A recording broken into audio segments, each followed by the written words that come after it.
Let's look at a numerical example to help us understand how we do a prediction once we've estimated a multiple regression. So we imagine we've estimated an equation that looks like this: y equals 0.52, that's the constant, the alpha hat that we've estimated, minus 0.02, so that negative 0.02 is our beta 1 hat, times x1, plus 1.03, that's our beta 2 hat. So this is our beta 1 hat, beta 2 hat, and then minus 0.42 times x3 is our beta 3 hat. So those are our estimated parameters of this relationship. Let's imagine we describe the relationship as the outcome is the average length of hair on a person's head in inches. So somebody went through the time to measure how long people's hair was. We have a sample of people. X1 is the age of the person, X2 is the months since the last haircut, and X3 is a variable that takes on values 1 if the person is male and 0 if the person is female. So we can see right away when we look at the regression that older people have shorter hair. So when X1 increases by 1, the length of hair goes down by 0.02 inches. We can see that the more time that has passed since the haircut, the longer the hair. So when X2 increases by 1, that is 1 month, the hair length goes up by 1.03 inches. It's worth mentioning here, this is entirely made up. I have no idea how fast human hair grows.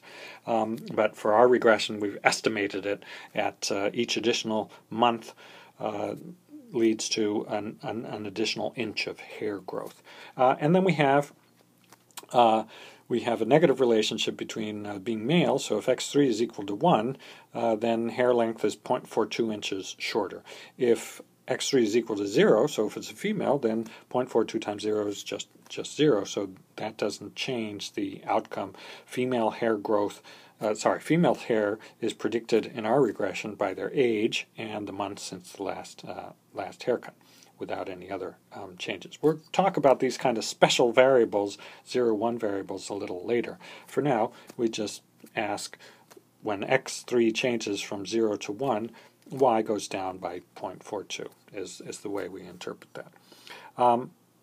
Let's now go to calculating what the predicted value of y is. Suppose we have somebody who's 20 years old, has been a month since a haircut, and is male. So we plug in the 20 for the x1, the 1 month since their last haircut, and they're male, so x3 is equal to 1.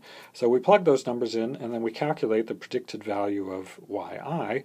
We get 0.42 minus 0.40 plus 1.03 minus 0.42, and we get 0.73. So the predicted hair length for a person who's a male, 20 years old, a month since their haircut, is 0.73. That's our prediction. Let's consider another one. What if x1 is 35 years old? What if it's been a month and a half since their last haircut? And what if the person is female?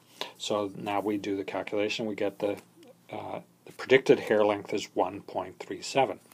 Let's do one more. Suppose we're talking about a 50-year-old who had a haircut 0.2 of a month ago, so 0.2 of a month ago, that is just a few days ago, and is male. So we plug those numbers in, and we get predicted y of minus 0.69. Wait a second, can't have negative hair.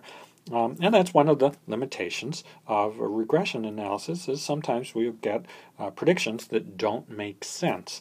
In economics, of course, we'll be interested in predictions.